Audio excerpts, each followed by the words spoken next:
जय श्री राधे कृष्णा साथियों। मैं भी कृष्णा ज्ञान सहारा चैनल में आपका स्वागत करती हूँ। कैसे हैं आप?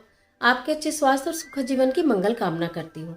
आपके और अपने इष्ट देवों को कोटि कोटि नमन करते हुए, बड़ों को प्रणाम करते हुए वीडियो प्रारंभ करते हैं। साथियों, आज मैं बात कर रही हूँ पुत्रदा एकादशी की। पुत्रदा एकादशी 12 जनवरी या 13 जनवरी किस दिन है?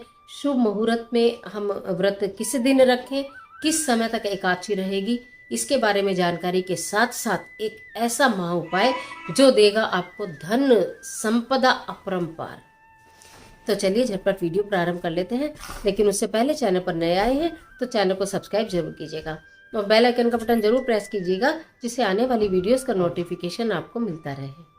आज मैं बात कर रही हूँ पुत्रदा एकादशी की। शुक्ल पक्ष की एकादशी है। भगवान श्री हरि विष्णु का प्रिय दिन है। कहते हैं एकादशी का व्रत तो शुभ फलदायी होता ही है। बहुत बहुत लोग एकादशी का व्रत रखते हैं। मेरी प्यारी प्यारी बहनें बहुत एकादशी का व्रत रखती हैं, साल भर की एकादशी का व्रत रखती हैं, रखती ही चली जाती हैं। और एकादशी का व्रत अगर आप रखती हैं तो उसका उद्यापन ज़रूर आपको अपने जीवन काल में कर लेना चाहिए और अपने जीवन काल में एक बार एकादशी का व्रत भी जरूर रखना चाहिए। तो भगवान श्री हरि विष्णु के प्रिय दिन है। कहते हैं एकादशी का व्रत रखने से मोक्ष की प्राप्ति होती है, सर्व सुखों की प्राप्ति होती है। एकादशी का व्रत रखा जाता है। लेकिन अगर आप एकादशी का व्रत नहीं भी रख पाते हैं किसी कारणवश, तो कुछ नियमों का पालन अगर आप कर लेते हैं तो आपको एकादशी के व्रत का पूरा फल प्राप्त होता है। नियम आगे बताऊंगी, पहले समय बता दूं कि आपको एकादशी इस बार करनी कब है, 12 जनवरी या 13 जनवरी। 12 जनवरी को एकादशी दोपहर में 4:39 से प्रारंभ हो रही है, जो कि 13 जनवरी शाम 7:32 तक रहने वाली है। तो आपको जो एकादशी का व्रत रखना है वो 13 जनवरी को रखना है और 13 जनवरी के दिन एकादशी का व्रत रखेंगे और उसी दिन एक महा उपाय जो मैं बताने वाली हूँ वो करेंगे और जो नियम मैं बता रही हूँ उनका पालन करेंगे। यदि आप चाहते हैं भगवान श्री हरिविष्णु और माता लक्ष्मी की कृपा आपके ऊपर बरसे तो इस उपाय को भी करिएगा और नियमों को ध्यान रखिएगा। इस उपाय को करने से संतान की प्राप्ति भी होती है और संतान सुख भी मिलता है। संतान सुख मतलब हमारी जो संतान है वो आज्ञाकारी होती है, कामयाब होती है। तो आपको पहले मैं आज उपाय बताऊंगी और फिर बताऊंगी कि ये उपाय काम क्या करेगा। आपको करना क्या है, एकादशी के दिन आप पीले रंग के वस्त्र धारण करें तो अति उत्तम रहेगा। भगवान श्री हरि विष्णु को पीले फल, पीले फूल, पीले वस्त्र आप चढ़ाते हैं और गाय के घी का दीपक जलाते हैं तो मैं क्या बोलूँ, ओहो कितनी कृपा आपको मिलती है। एकादशी के दिन अगर आप उपाय करते हैं, चावल आपको मालूम है कि आपको नहीं खाना चाहिए, तेल आपको नहीं खाना चाहिए, बैंगन आपको नहीं खाना चाहिए, झूठ आपको नहीं बोलना चाहिए, इधर उधर की आपको नहीं करनी चाहिए, कोई कलेश आपको नहीं करना चाहिए, किसी के लिए मन में बैरभाव आपको नहीं रखना चाहिए। वो भी एक व्रत है।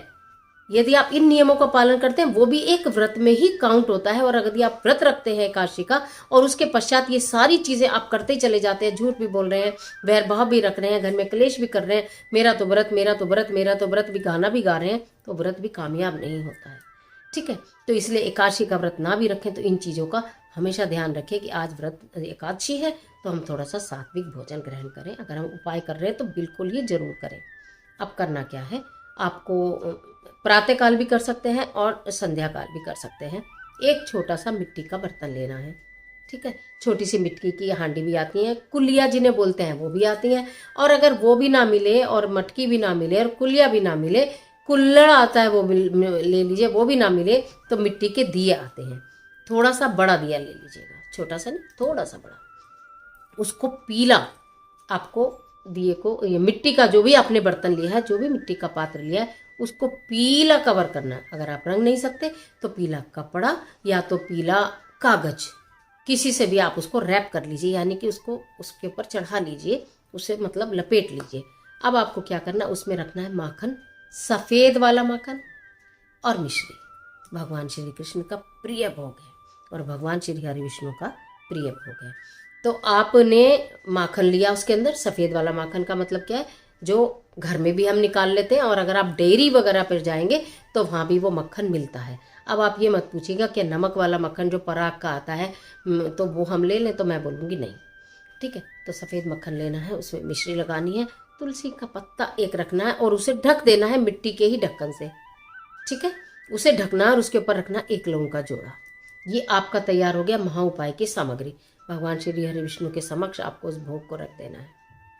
उस भोग को रखने के बाद आपको जो भी भगवान श्री हरि विष्णु का, माता लक्ष्मी का मंत्र स्मरण है, आप वो करिए। ओम नमो भगवते वासुदेवाय कहिए या माता लक्ष्मी के जयकारे बोलिए।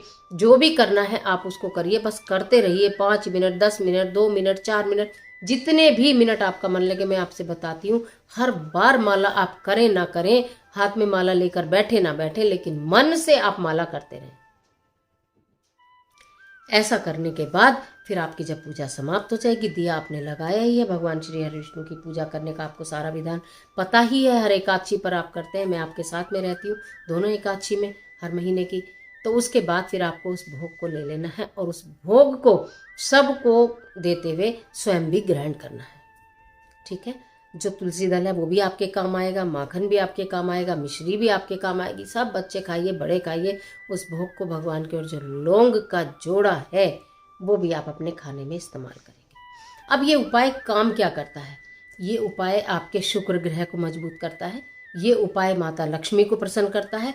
आपके घर में सुख, धन, धान्य, वैभव, ऐश्वर्य का भंडार भरता है, यानी कि इन सब चीज़ों की आपके घर के अंदर भरमार हो जाती है। सर्व सुखों की आपको प्राप्ति होती है। यदि आपके घर में संतान नहीं है और संतान है लेकिन काबिल नहीं है, तो संतान काबिल होती है। उसके लिए आपको एक बार भगवान श्री कृष्ण के नाम का भी आपको जाप करना चाहिए, कृष्ण चालीसा का पाठ करना चाहिए, तो भगवान श्री कृष्ण की कृपा मिलेगी। और उनके बाल स्वरूप की आप पूजा करते हैं तो संतान की प्राप्ति होती है, क्योंकि ये पुत्रदा एकादशी है, पुत्र की प्राप्ति भी होती है यदि आप भगवान श्री कृष्ण के बाल रूप की भी पूजा करके। और यही माखन मिश्री का भोग जो मैंने जिस विधि से बताया, देखिए भोग लगाने की बहुत सारी विधि है, हर विधि का अपना अपना महत्व है।